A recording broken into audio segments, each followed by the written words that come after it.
ගොඩක් ආදරෙන් ඔයාලා හැමෝම අපේ channel එකට පිළිගන්නවා. අද කියලා දෙන්නේ මිංචි කොළ සම්බෝලයක් හදාගන්න විදිය. මේ මිංචි කොළ සම්බෝලය තෝසෙත් එක්ක ඒ වගේම වඩෙත් එක්ක උළුදු වඩෙත් එක්ක පාන් පිටි වඩෙත් එක්ක හොඳට ගැලපෙනවා. ඉතින් ඔයා අපේ channel එකට අලුත් කෙනෙක් නම් subscribe කරලා එකතු වෙන්න. රසවත් අදහසක් අනිවාර්යෙන් අපට comment කරන්න. අපි එහෙනම් බලමු වීඩියෝ එකට ගිහින් කොහොමද හදාගන්නේ කියලා. මෙතන අරන් තියෙනවා මිංචි කොළ දෙමිටක් විතර හොඳට හොදලා තෙත බේරෙන්න ඇරලා තමයි අරන් තියෙන්නේ. ඊට පස්සේ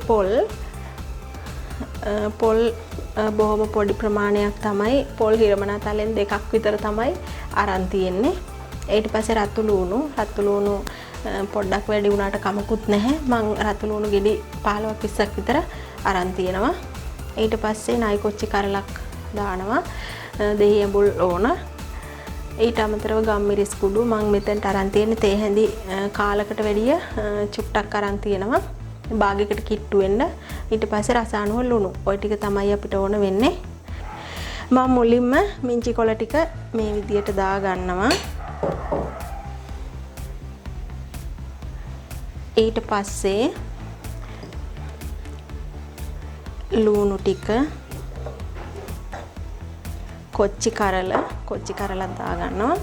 ඊට පස්සේ ගම්මිරිස් කුඩු ටික.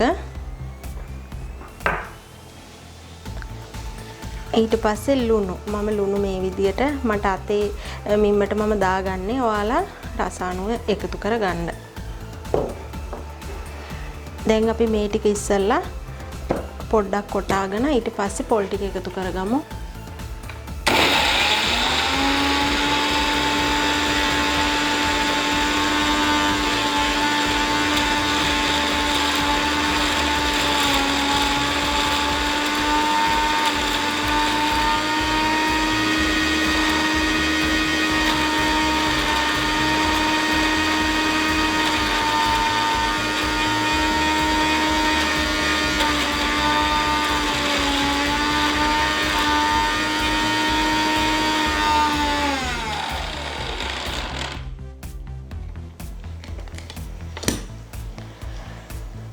මේ විදියට භාගයට කෙටුනහම පොල් ටිකත් එකතු කරගන්නවා මම.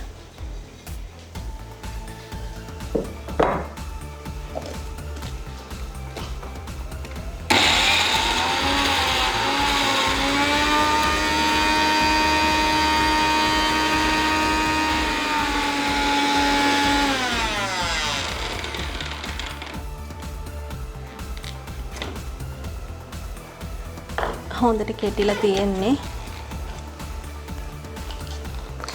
මම දැන් මේ විදියට ඒ ටික අයින් කරගන්නවා.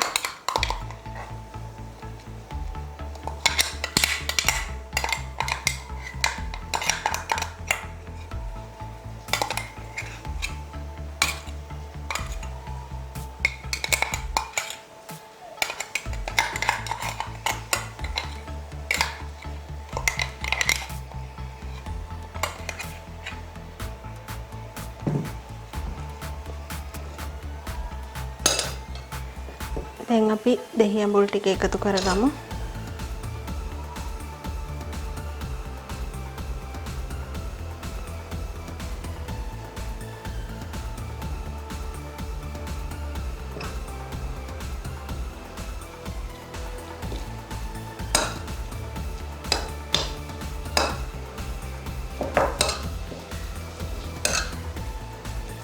හරිම සුවඳයි මේ වෙලාවට.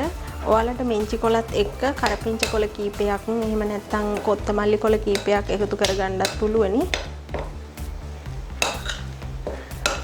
ඔන්න දැන් මම රසවත් මිංචි කොළ සම්බෝලයක් හදාගෙන ඉවරයි. එහෙනම් මේ වගේම තවත් අලුත් වීඩියෝ එකකින් ආයෙ හමු වෙමු.